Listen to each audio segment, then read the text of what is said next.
Berthe et Pépin. Le sergent qui les guide a reconnu la place.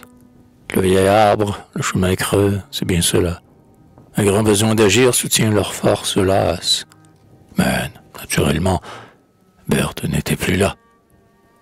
Déjà le ciel brunit, le cœur du roi tressaille, et son dernier espoir s'éloigne avec le jour.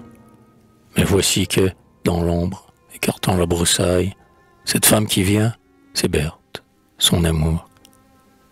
Tandis qu'elle brodait, rêveuse, en sa chaumière, le cœur plein d'un mystérieux et tendre émoi, il lui sembla qu'un ange en robe de lumière, de loin lui faisait signe et lui disait « Suis-moi ».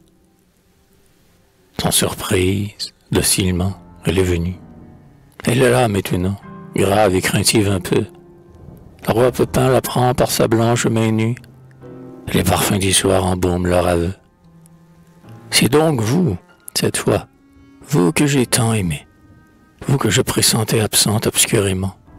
Je vous ai, votre main tremble en ma main fermée. Ce n'est donc pas vous qui faisiez mon tourment.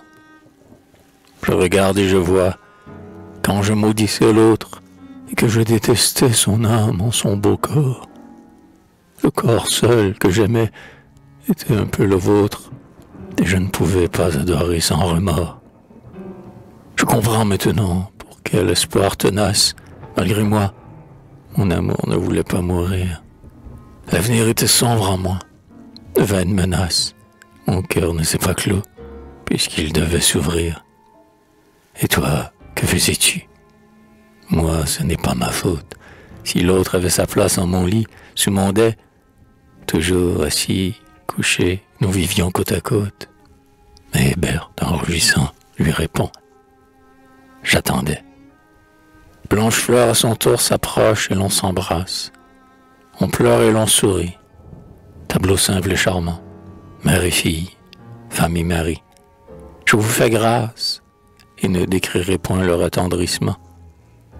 Vous saurez seulement que, dans le crépuscule, dont la pénombre tendre emplit au loin les bois, Pépin parlait d'amour sans être ridicule, et vraiment c'était bien pour la première fois.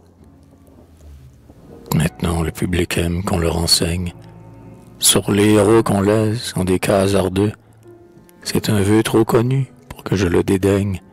Sachez donc en 3 mots tout ce qu'il advint d'eux. Je ne vous ai pas dit que Margiste était morte. C'est un oubli.